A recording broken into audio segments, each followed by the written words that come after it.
Okay. So good morning once again. Welcome to another new week. Right?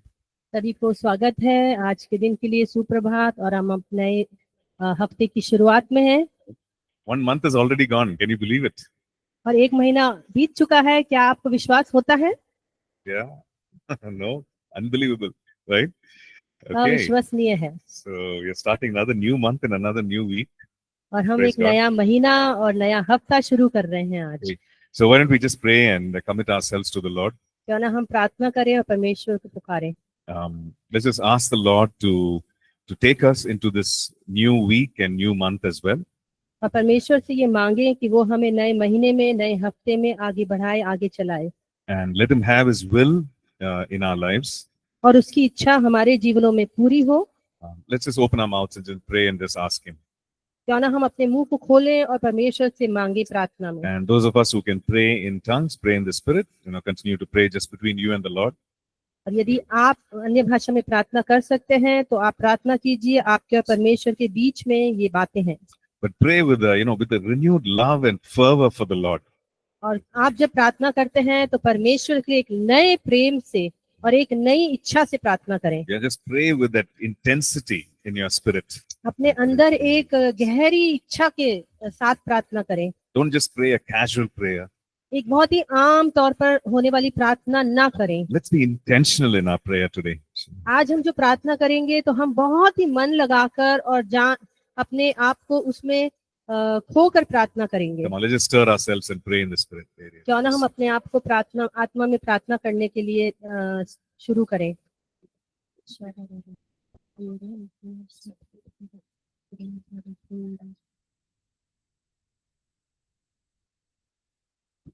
Thank you, Father.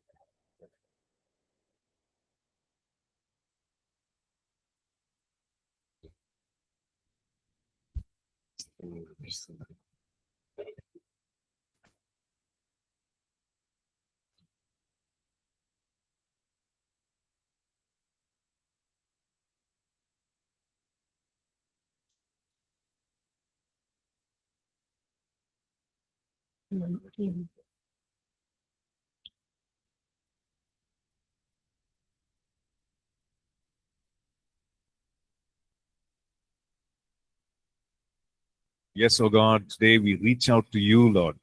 हाँ परमेश्वर, हम आपको पुकारते हैं परमेश्वर। Yes, Lord, with our entire being, oh God, spirit, soul, and body, oh Father God, we cry out to you, Master. प्रभु जी, हम प्राण, देह और आत्मा से अपने पूरे संपूर्ण मन से आपको पुकारते हैं परमेश्वर। Yes, Lord, like the psalmist cries out, oh God, our soul cries out to you, Father God.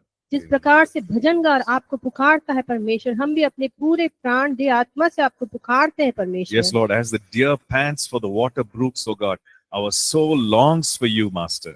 जिस प्रकार से हिरनी पानी के नालों को तरसती है परमेश्वर, हमारे प्राण भी आपके लिए तरसते हैं परमेश्वर। And so, God, we ask, oh Father God, that you would speak to each one of us. इसलिए पिता परमेश्वर, हम आपको पुकारते हैं और कहते हैं प्रभु, आज आप हम में से एक एक से बात करना परमेश्वर। That you would write your word upon our hearts, Lord. कि आप अपने वचन को हमारे हृदय की पटिया पर लिखना That you परमेश्वर। would fill us again with your Holy Spirit, oh God. और आप अपनी पवित्र आत्मा की भरपूरी हम में देना पिता And परमेश्वर। lead us into all that you have for us, Lord, this week. और हमारा मार्गदर्शन करना उन सब बातों में परमेश्वर जो आप हमारे जीवन में पूरा करना चाहते हैं। And we give you all the praise and all the glory at this time. सारी आदर, सारी मान और महिमा हम आप ही को देते हैं पिता। In Jesus' matchless name we pray. हम यीशु मसीह के अद्भुत नाम में होकर ये मांग लेते हैं। Amen. Amen. Amen. Amen. Praise God. Okay, so this week we are going to be learning about the gifts of the Holy Spirit. तो आज जो हफ्ता शुरू हो रहा है, इसमें हम पढ़ेंगे आत्मा के वरदानों के विषय में। Okay? Week before last, we learned about the person and the power of the Holy Spirit. पिछले हफ्ते से उससे पहले हफ्ते में हमने पढ़ा था पवित्र आत्मा के विषय में कि वो एक व्यक्तित्व त्रिएक परमेश्वर के एक व्यक्ति है। Right? And so, in this week, we are going to be learning about how the gifts of about the baptism of the Holy Spirit again. और इस हफ्ते में हम एक बार फिर से पवित्र आत्मा के बपतिस्मे के बारे में पढ़ेंगे। And as a background, we are going to the gifts of the Spirit. We are going to be learning about the supernatural ministry of the Holy Spirit. और अगर हम इस पूरे को सोचें तो हम ये समझने की कोशिश करेंगे कि परमेश्वर की जो अलौकिक सेवकाई है वो हम पवित्र आत्मा के द्वारा कैसे कर सकते हैं। And we're going to be learning about each of the gifts of the Holy Spirit, which is listed for us in 1 Corinthians chapter 12. और जैसा कि पहला कुरिन्थियों उसका 12 अध्याय में दिया गया है, हम एक एक आत्मा के वरदानों के बारे में गहराई से अध्ययन करेंगे। Okay? So, how do we move in these gifts? हम कैसे इन वरदानों में आगे बढ़ते हैं। And we are also, it's going to be a practical time where we get to activate and move in these gifts. और कैसे हम इन आत्मा के वरदानों को इस्तेमाल करके उनको प्रयोग में लाकर कैसे हम आत्मा की भरपूरी में आगे बढ़ सकते हैं। Okay? So, it's going to be a very practical time. और ये एक बहुत ही ऐसा समय होगा जहां हम इन बातों को ना सिर्फ सीखेंगे लेकिन एक प्रयोग में भी लेंगे। But today we're going to lay some basics, some foundations. आज हम एक साधारण सी नींव डालेंगे इस विषय के बारे में। So when we look at the gifts of the Holy Spirit, तो जब हम पवित्र आत्मा के वरदानों के बारे में पढ़ते हैं we see that this is a supernatural work of God. तो हम ये देखते हैं कि ये एक परमेश्वर का अलौकिक कार्य है। So what do we mean by supernatural? तो ये अलौकिक का मतलब क्या है? There is the natural things. एक तो है हमारे यहाँ पर जो हम प्राकृतिक रूप से चीजों को देखते हैं। Some of the natural things or natural abilities that we have. जो हम अपने आसपास में प्राकृतिक चीजों को देखते हैं, हमारे अंदर जो क्षमताएं डाली गई हैं शरीर में चलने की। Right. What are some natural things or natural abilities? क्या हो सकती हैं ये प्राकृतिक चीजें या हमारे अंदर जो गुण डाले गए हैं आम तौर पर? Yeah, some people have the gift of singing or music. जैसे कि आप में से किसी को वरदान है गीत गाने का, यंत्र बजाने का। Right, and some people have, they can paint paintings and art and so on. और किसी को वरदान मिले हुए हैं कि वो अच्छी पेंटिंग करते हैं और अलग-अलग तोड़े हैं। And some people can run fast than और others. और किसी को ये वरदान मिला है कि वो बहुत तेज गति से दौड़ सकते हैं। Right. So these are natural abilities. तो ये सब क्या है? प्राकृतिक गुण है जो हमें दिए गए हैं। But we're not talking about natural abilities. लेकिन हम आज यहाँ पर इन प्राकृतिक गुणों के विषय में नहीं पढ़ रहे हैं। When we talk about the gifts of the Spirit, we are talking about the supernatural work of God. जब हम आत्मा के वरदानों के विषय में पढ़ते हैं तो हम परमेश्वर की उस अलौकिक शक्ति के विषय में पढ़ते हैं जो पवित्र आत्मा के द्वारा हमें दिया गया है। Right. For example, the gift of word of knowledge. जैसे कि अगर हम देखें तो यहाँ पर एक वरदान होता है कि आप ज्ञान का एक शब्द बोलते हैं। So, word of knowledge, it means some information about the present or about the past.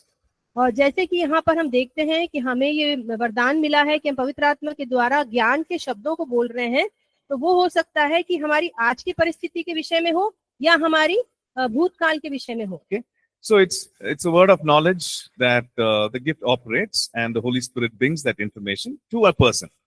तो हम यहाँ पर देखते हैं कि ये जो ज्ञान के शब्द बोलने का वरदान है, जो पवित्र आत्मा का वरदान है, उसको कौन देता है? परमेश्वर उस व्यक्ति में देता है जिसे वो बोलकर दूसरे को बता पाता है। Okay. But also, as an intelligent person, we can make an educated guess. Right? As an intelligent person.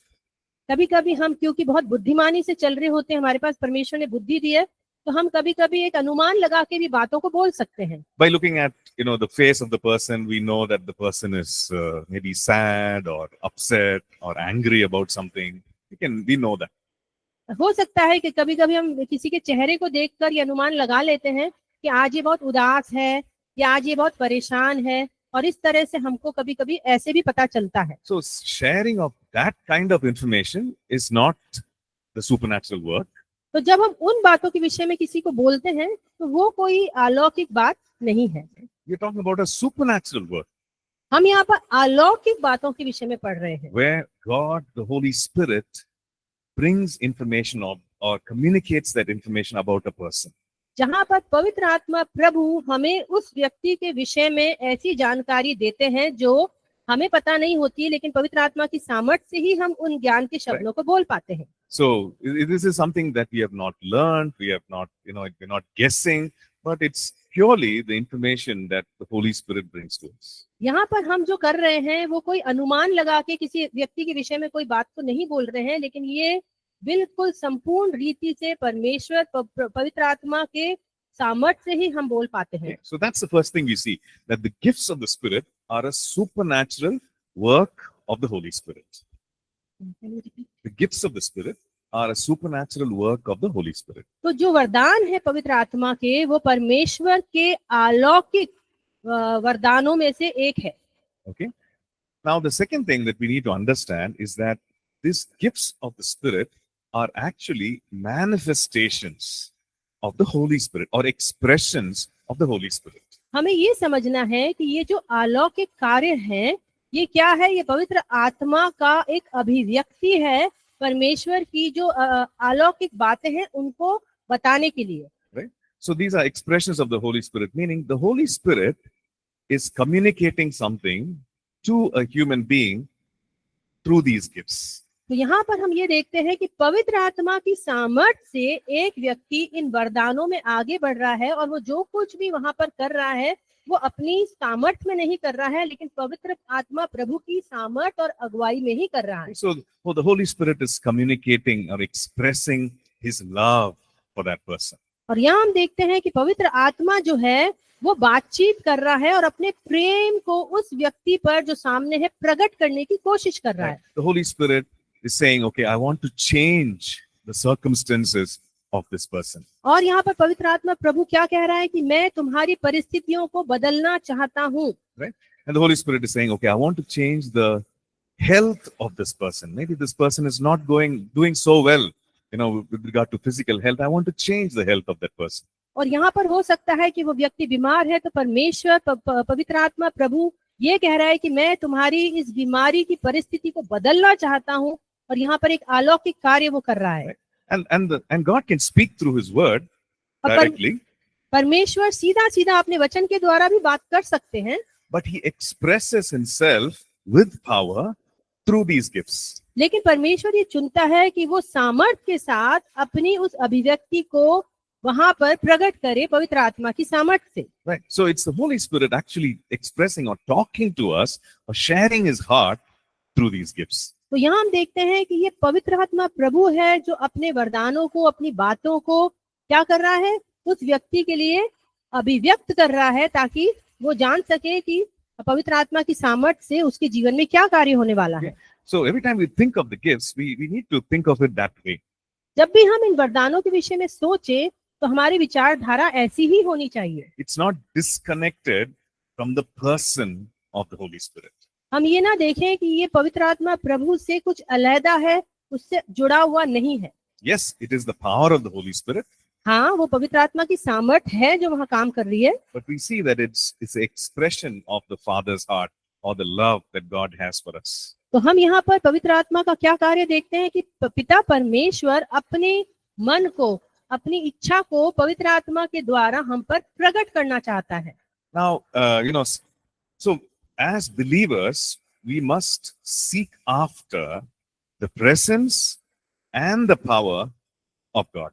एक विश्वासी होने के नाते हमारे अंदर ये तीव्र इच्छा होनी चाहिए कि हम पवित्र आत्मा प्रभु को और उसके वरदानों के विषय में गहराई से जाने। All of us are here because we want to know more about God, right? हम में से जो भी यहाँ है वो क्या चाहते हैं कि हम पवित्र आत्मा, हम पिता परमेश्वर को और अधिक जाने। And in our hunger to know more about God, sometimes we want to know only about the character of God or the nature of God. और जब हमारे अंदर ये भूख और प्यास आता है कि हम परमेश्वर को जानना चाहते हैं, तो कभी कभी हम सिर्फ परमेश्वर के चरित्र के विषय में उतावले होते हैं कि हम जाने, और बाकी चीजों को हम छोड़ देते हैं। But when we seek after God, we must seek after both the presence, character, and the power of God. लेकिन जब हम परमेश्वर को खोजते हैं तो वहां पर हमको परमेश्वर की उपस्थिति के विषय में भी, चरित्र के विषय में भी और सामर्थ्य के विषय, तीनों विषय में हमें परमेश्वर को खोजना है। For example, if you look at Psalm 105 and verses 1 to 4. यदि हम भजन संहिता 105 उसका 1 से 4 देखें, can somebody read that, please? क्या कोई हमारे लिए उसे पढ़ेगा? भजन संहिता 105 1 से 4।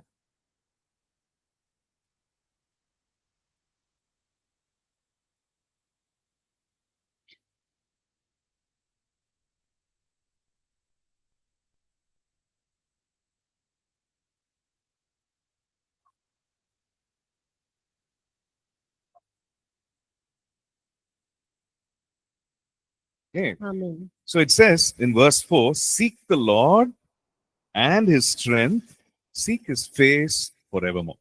तो यहाँ चौथी आयत में इस प्रकार से लिखा है, यहोवा और उसकी सामर्थ्य को खोजो, उसके दर्शन के लगातार खोजी बने रहो।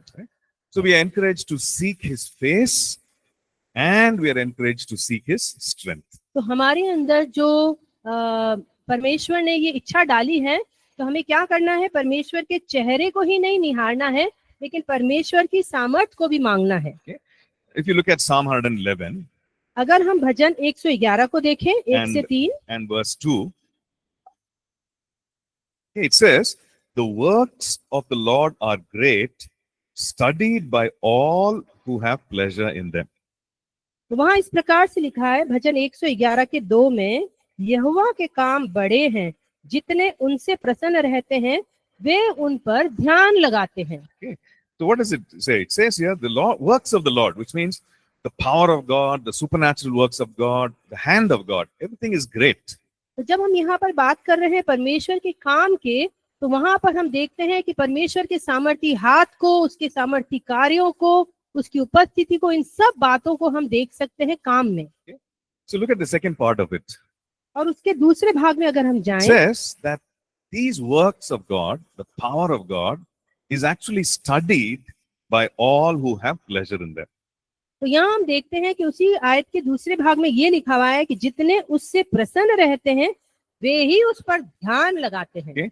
So that word used there in the Hebrew language, it means to seek, to search, and to inquire the works of the Lord.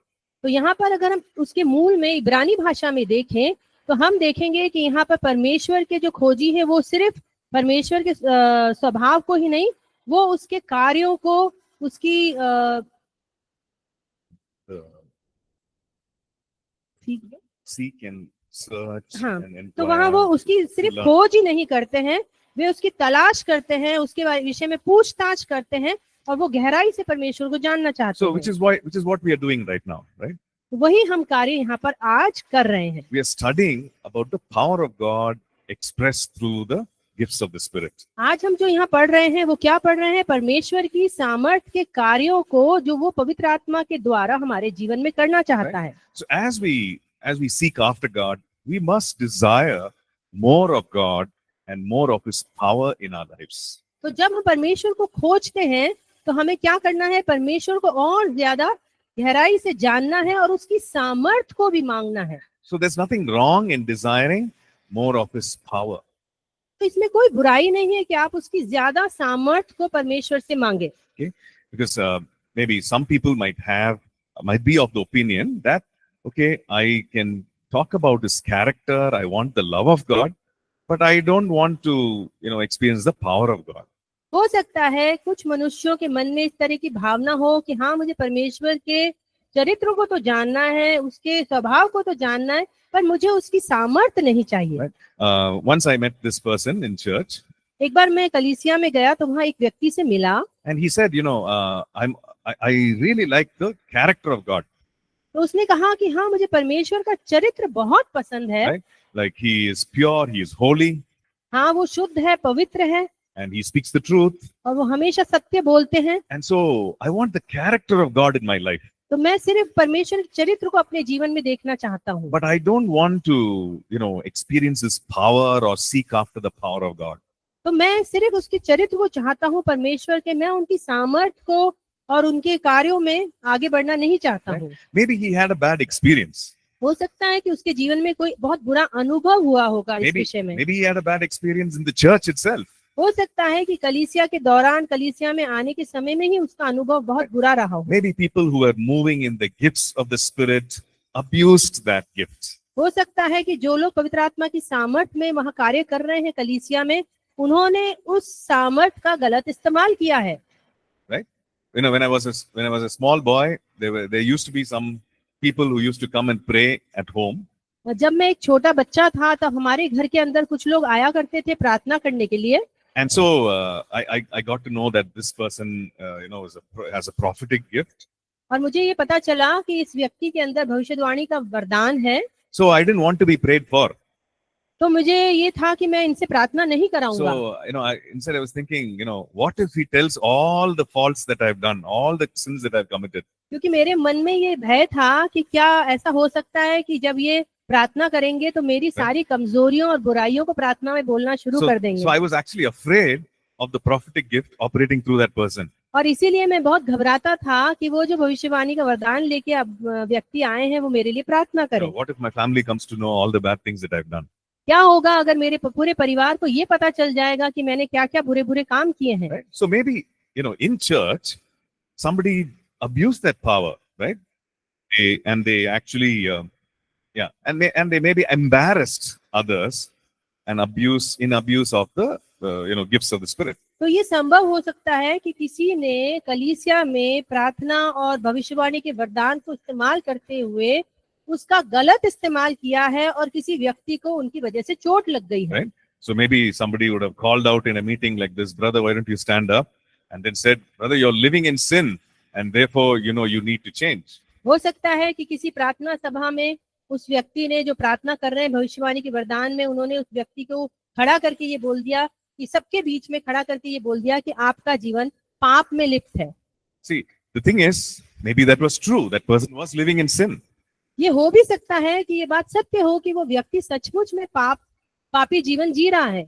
But that information need not have been shared in front of everybody.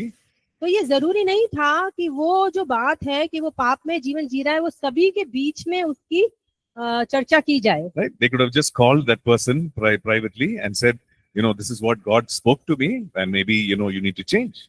भला क्या होता कि वो व्यक्ति व्यक्तिगत रूप में उन्हें अलग ले जाकर ये बात बोलता कि आप जिस तरह का जीवन जी रहे हैं पापी जीवन, वो परमेश्वर को पसंद नहीं है। And because it was spoken like that in front of everybody, that person was feeling maybe so embarrassed that he says, no, I don't want anything to do with the power of God or the gifts of the Spirit. और क्योंकि पूरी सभा के अंदर उनके साथ इस तरह का एक वाक्य हुआ है तो अब वो उनके मन में एक डर बैठ गया है कि मुझे इन वरदानों में आगे नहीं बढ़ना है। So because of such abuse of the gifts, we should not stay away from the gifts of the Spirit. और क्योंकि किसी ने उन वरदानों का बहुत ही गलत रीति से इस्तेमाल किया है, इसका मतलब ये नहीं है कि हम उन आत्मा के वरदानों के विषय में ये चाहे कि हमें नहीं चाहिए। We looked at that verse last time when we were studying about the Holy Spirit. हमने जब पिछली बार पवित्र आत्मा के विषय में अध्ययन किया था तो हमने एक पद देखा था वचन में से, and this is in 1 Thessalonians chapter 5. और हमने देखा था पहला थिस्सलुनीकियों 5वें अध्याय में। First Thessalonians chapter 5. पहला थिस्सलुनीकियों 5वां अध्याय and verse 20. और उसके 20वें पद में इस प्रकार से लिखा है, he's saying do not despise prophecies. वहाँ इस प्रकार से लिखा है कि भविष्यवाणियों को तुच्छ ना जानो। Why is he saying that? क्यों ऐसा लिखा है वहाँ पर? Because there were some people who were despising prophecies. इसलिए लिखा है कि कुछ लोग ऐसे थे उस समय में जो भविष्यवाणी को तुच्छ जान रहे थे। They were saying, I don't like prophecies. I don't want to hear any prophecy. तो वहाँ कुछ लोग ऐसे थे जो ये कहते थे कि मुझे भविष्यवाणी नहीं चाहिए और इस तरह की बातों से वो बचते थे। Maybe somebody said, brother, God is calling you to this place and that place. और हो सकता है कि भविष्यवाणी के दौरान उन्हें कहा गया हो कि परमेश्वर चाहता है कि आप वहां जाकर काम करें, यहाँ जाकर काम करें। And maybe that didn't come true. और हो सकता है कि वो बात सत्य नहीं निकली। And so there is a possibility that the person despises prophecy, saying, I don't want anything to do with prophecies. और इसी कारण से वो व्यक्ति क्या कर रहा है, भविष्यवाणियों को तुच्छ जान रहा है और वो भविष्यवाणियों को नहीं सुनना चाहता है। So Paul is writing to the believers there and he's saying, do not despise prophecies. और इसीलिए पौलुस अपनी इस पत्री में जो थिस्सलुनीकियों को लिखी है ये बात लिखी कि भविष्यवाणियों को तुच्छ मत जानो। Okay. Look at the next verse. और इसी के अगले पद को अगर हम देखें, Right? Verse 21, he says, test all things वहाँ लिखा है, and hold fast or hold tightly to what is good. वहां पे इस प्रकार से 21वें पद में लिखा है, सब बातों को परखो, जो अच्छी है उसे पकड़े रहो। Okay, so don't despise prophecies भविष्यवाणियों को तुच्छ मत जानो, because it's an expression of the Holy Spirit. क्योंकि ये एक पवित्र आत्मा की अभिव्यक्ति है।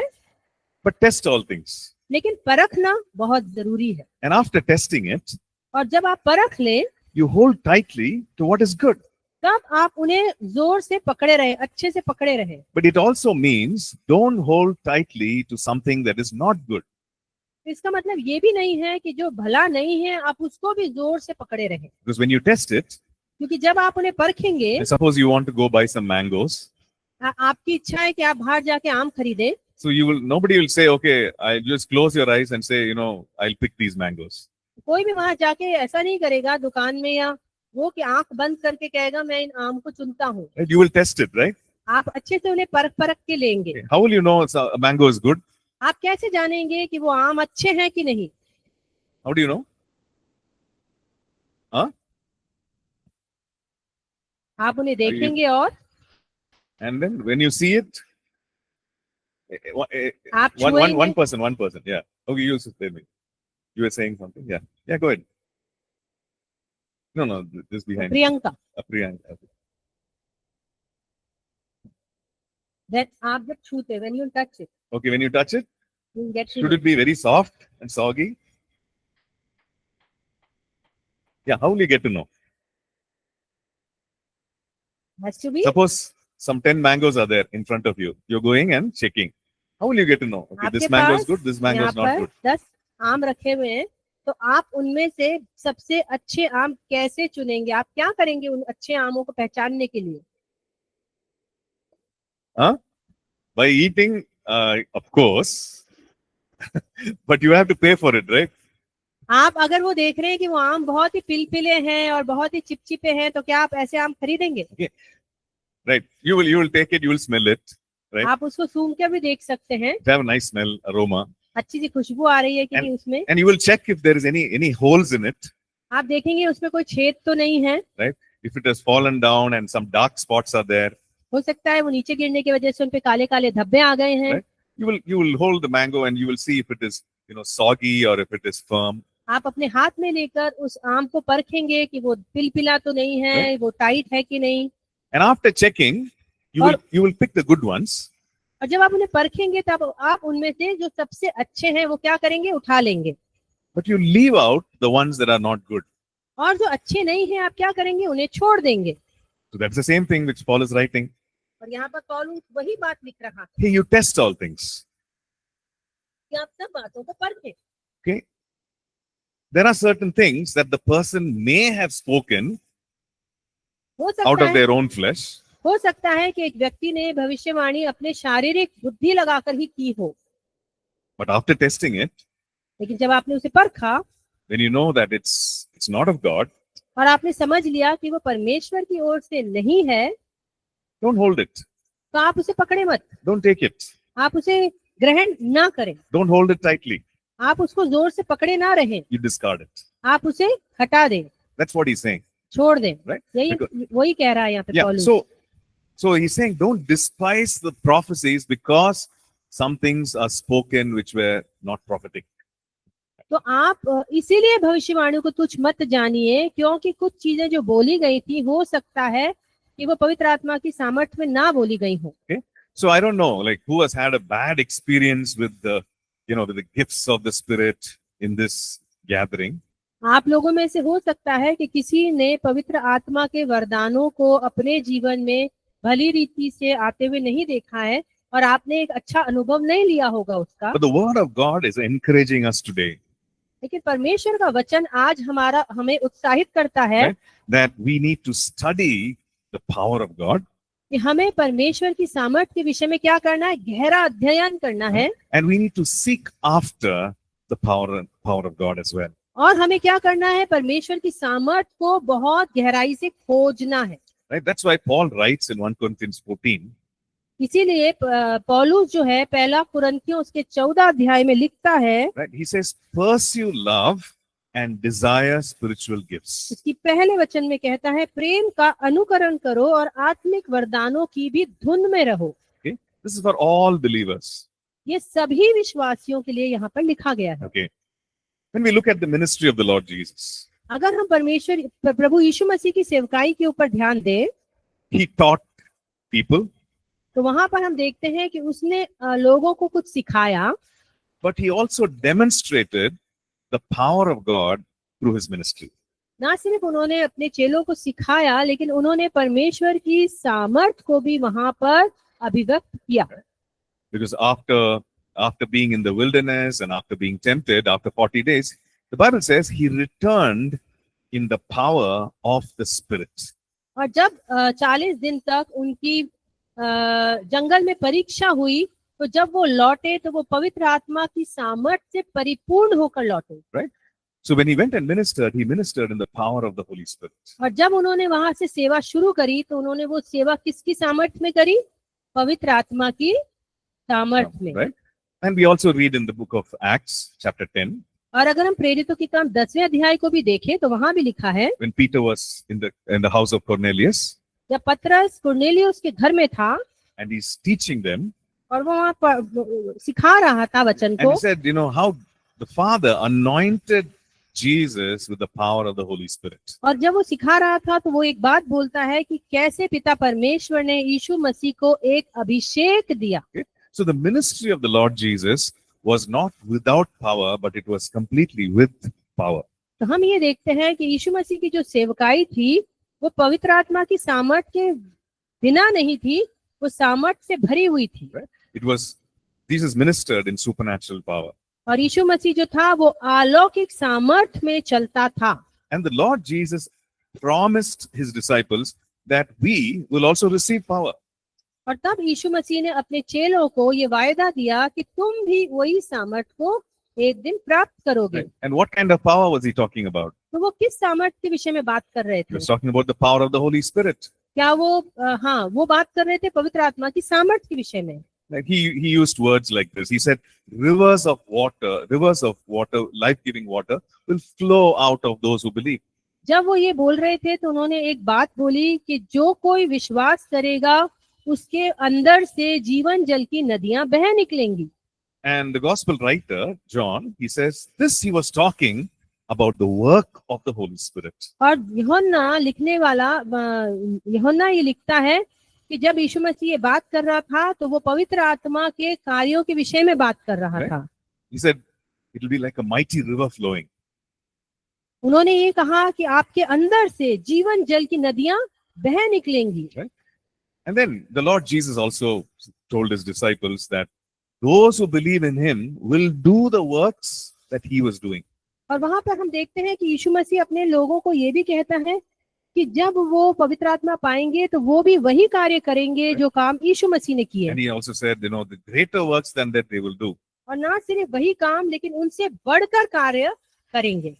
And the reason he said they will do the works and the greater works is because he said, because I go to the Father and because I will send the Holy Spirit. और ये काम आप क्यों करेंगे? क्योंकि मैं पिता के पास जाता हूँ और मैं जाकर वहां से आपके लिए क्या भेजूंगा?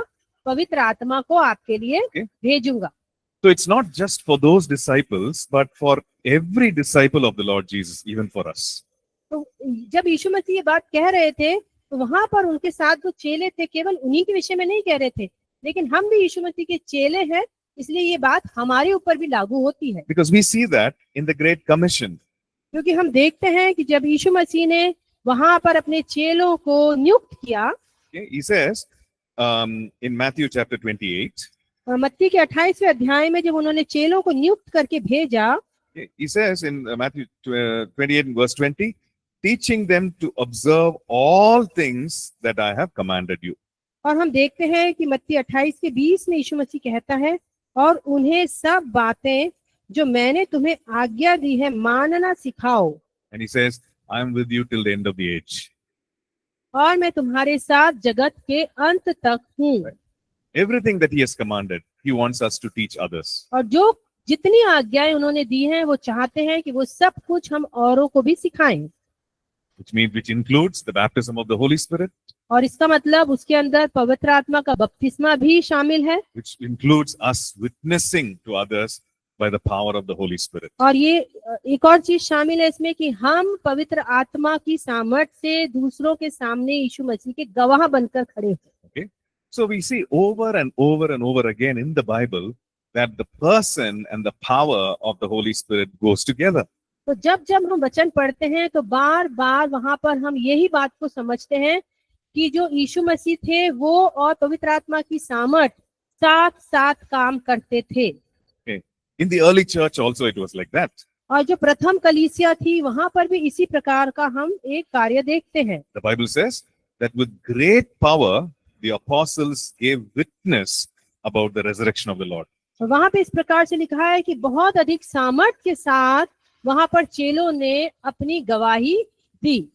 So we might wonder, what great power, हम ये सोचने पर मजबूर हो जाते हैं कि ये कौन सी सामर्थ थी। right? So we look into the book of Acts तो जब हम प्रेरितों के काम के अंदर देखते हैं and we study about what the apostles did. और जब हम देखते हैं कि किस प्रकार से इन शिष्यों ने जो यीशु मसीह के चेले थे वो क्या करते थे, किस Right. प्रकार से कार्य करते थे। And you remember we went through the book of Acts, right?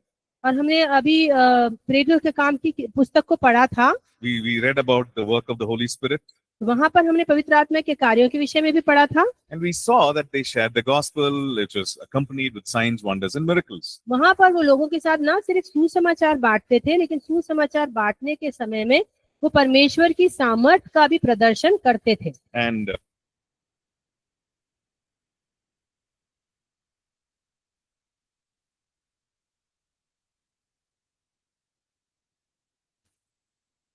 Hello hello. oh, I think it's come back. Okay. Can you hear us, online students? Yes, sir. So we see that all the apostles, all the disciples of the Lord continued to minister in the power of the Lord Jesus. ये देखते हैं कि यीशु मसीह के जितने चेले थे और जितने प्रेरित थे वो परमेश्वर की सामर्थ में ही चला फिरा करते थे। And this promise is for all of us today. और ये वादा हम सब के लिए भी है जो आज यहाँ बैठे हैं। Do we believe that? क्या हम ये विश्वास करते हैं? So it's based on the word of God. तो ये वचन पर आधारित है बात। It's not just that, it's not just a feel good thing, I want it and so I need it. It's not like that. It's based on the word of God. ये सिर्फ एक मन को प्रसन्न करने वाली बात नहीं है कि हाँ मुझे अच्छा लग रहा है ये सुनकर, लेकिन ये हमारे वचन में लिखा हुआ है और ये हमारे लिए भी है। Okay? But not everybody accepts the message of the gifts of the or the power of God. तो हम ये देखते हैं कि सभी लोग इन बातों को ग्रहण नहीं करते हैं, पवित्र आत्मा के कार्यों के विषय में, सामर्थ के विषय में। Okay. Now, we're going to look at some of the objections that people might have about the power of God or moving in the gifts of the Spirit. तो हम ये देखेंगे कि किस प्रकार से कुछ लोगों को आपत्ति होती है पवित्र आत्मा के कार्यों के विषय में और उनके वरदानों के विषय में। And it's good to know it. It's good to understand this. तो ये अच्छा है कि हम इस बातों को समझें, so that we don't have these kind of doubts in our own minds. ताकि हमारे मन में इन बातों को लेकर शंकाएं ना रहें। In 1 Corinthians 13, जैसा कि पहला कुरिन्थियों 13 अध्याय में this chapter is about the love of God. यहाँ पर हम देखते Right. हैं कि परमेश्वर के प्रेम के विषय में लिखा हुआ है। How many of you have read through 1 Corinthians 13? कितने Can I see लोगों your ने hands? पहला कुरिन्थियों 13 अध्याय अच्छे से पढ़ा है? You've read through? Okay, if you've not read, you must read through it. अगर आपने अब तक नहीं पढ़ा है तो पूरा अध्याय एक बार पढ़िए। Right? It talks about the love of God. और यहाँ पर हम परमेश्वर के प्रेम के विषय में पढ़ते हैं। And in that chapter, there is one verse और उसी अध्याय में एक पद ऐसा कहता है, in verse 10. और Right. वहां पर अगर हम देखें तो 10वें पद में इस प्रकार से लिखा हुआ है, While talking about how we prophesy in part and we know in part and we prophesy in part. वहां पर इस प्रकार से लिखा है, क्योंकि हमारा ज्ञान अधूरा है और हमारी भविष्यवाणी भी अधूरी है। So which means that when we prophesy, we don't know everything about all things. तो जब हम भविष्यवाणी करते हैं तो हमें किसी भी परिस्थिति के बारे में सब कुछ पता नहीं होता है।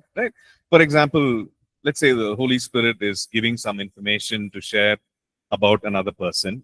हो सकता है कि आपको पवित्र आत्मा किसी व्यक्ति विशेष के बारे में कुछ ज्ञान दे रहे हैं। It may not be that the Holy Spirit will give all information. Okay, this is where this person was born. This is the address. This is the phone number. The Holy Spirit, God will not give all information about that person. तो जब हम वहां पर उस व्यक्ति के विषय में भविष्यवाणी कर रहे हैं तो परमेश्वर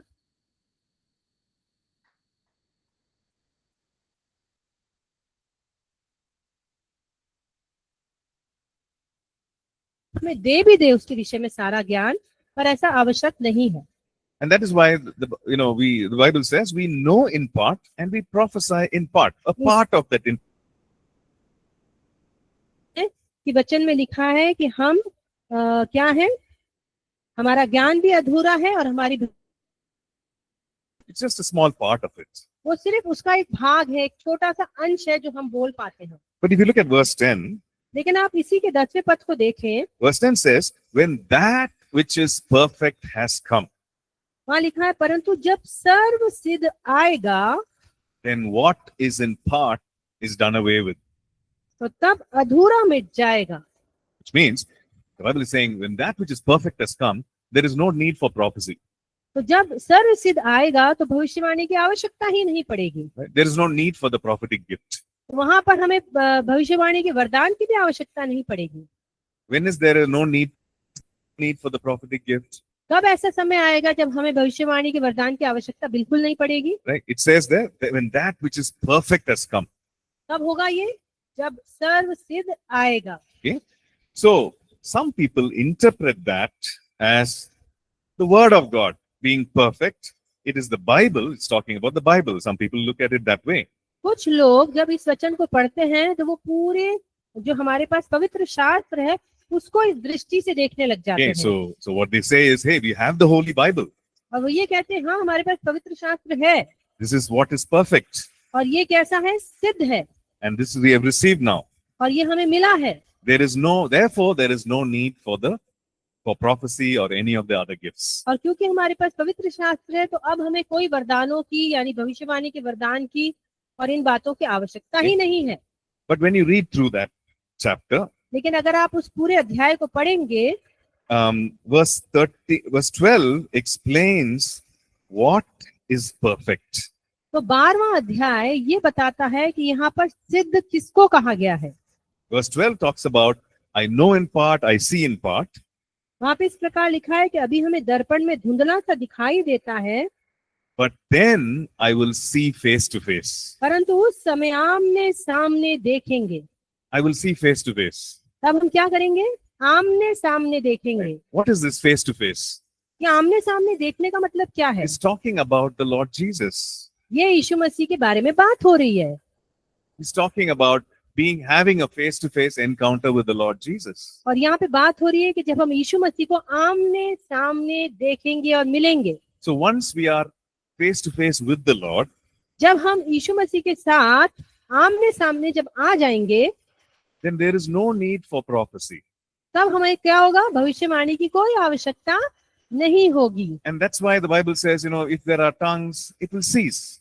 और इसीलिए यहाँ पर लिखा है कि अगर वहां पर अन्य भाषाएं होंगी तो वो समाप्त हो जाएंगी। See, all these gifts of the Spirit are for us today here on the earth. तो ये सारे आत्मिक वरदान हैं वो आज हमारे लिए हैं पृथ्वी पर जब हम रह रहे हैं।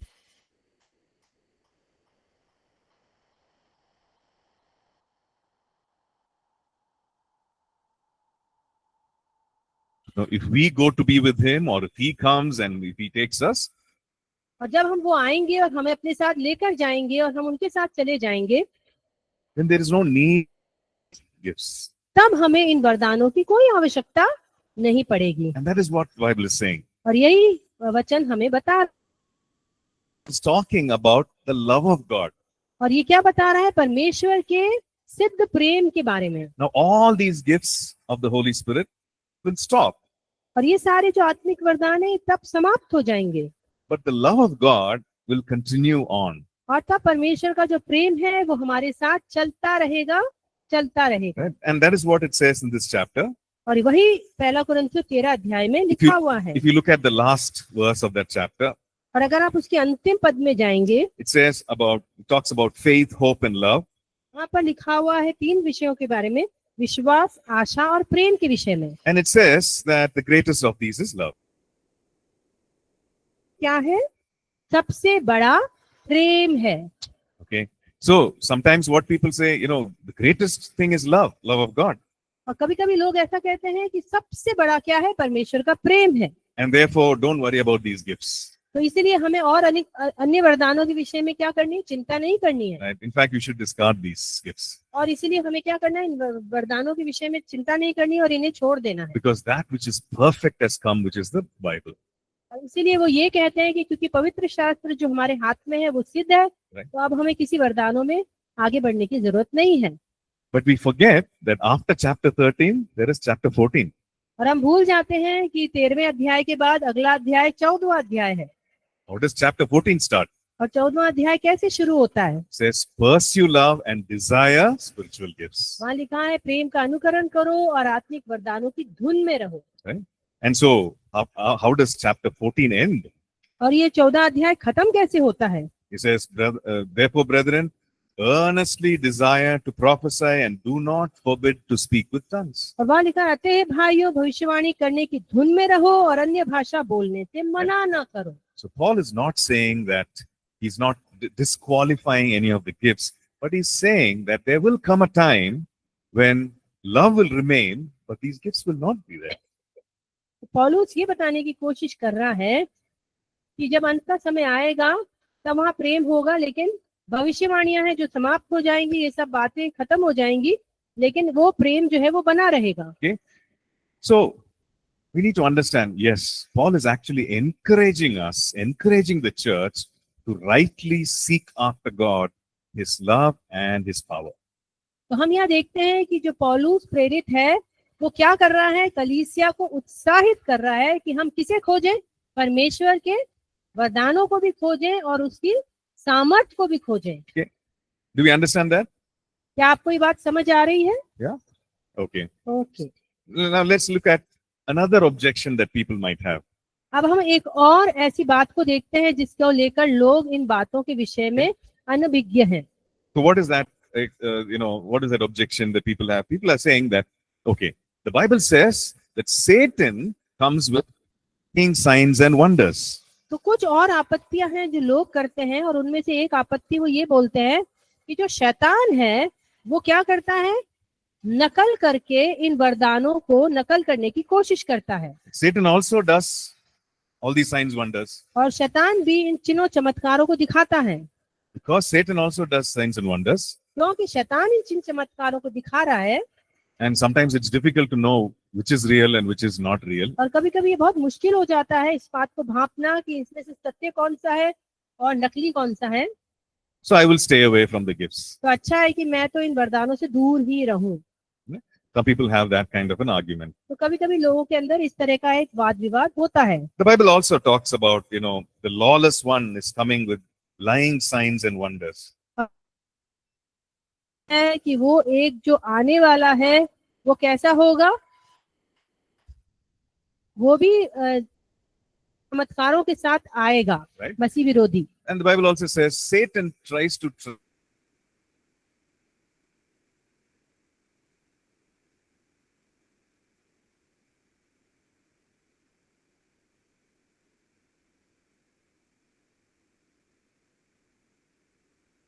हुआ है। says there are false apostles, false workers. तो वहां पर लिखा हुआ है कि वहां पर झूठे प्रेरित हैं, झूठे कार्यकर्ता हैं। But the thing is, just because there is a counterfeit, we should not discard the real or the original. अब इसीलिए कि हम वहां पर देखते हैं कि कुछ जाली या नकली कार्य हो रहे हैं, तो इसका मतलब ये नहीं है कि हम असली कार्यों को तज दें, छोड़ दें। How many of you have seen a counterfeit 500 rupees note? आप में से किसी ने 500 रुपए का नकली नोट कभी देखा है, जाली नोट? Or any note. कोई भी। We've all seen counterfeit notes, right? आप में से सबने कभी न कभी जाली नोट देखा है। But so do you stop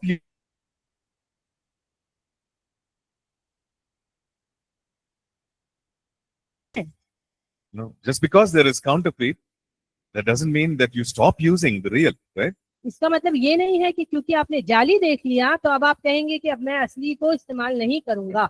So there will be counterfeits. तो हम देखते हैं कि हाँ, नकली चीजें भी होंगी, There will be lying signs and wonders. नकली चिन्ह चमत्कार भी होंगे। That should not prevent us, the church, from going after the real and the authentic. और वो जाली जो चीजें हो रही है, नकली चीजें हो रही है, वो हमें परमेश्वर की सामर्थ्य में और सत्य में असली चीजों को करने से रोकने ना पाए।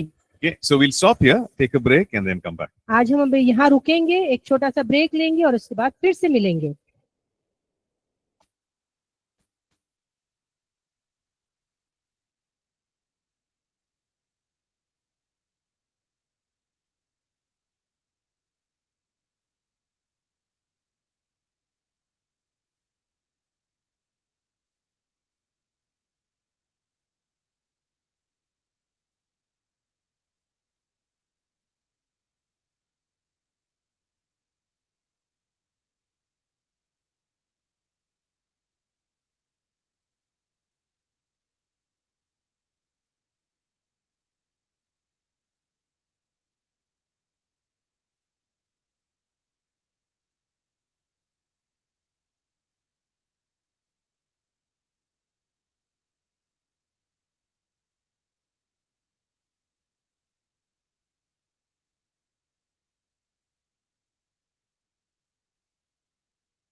Check, check, check. Yes.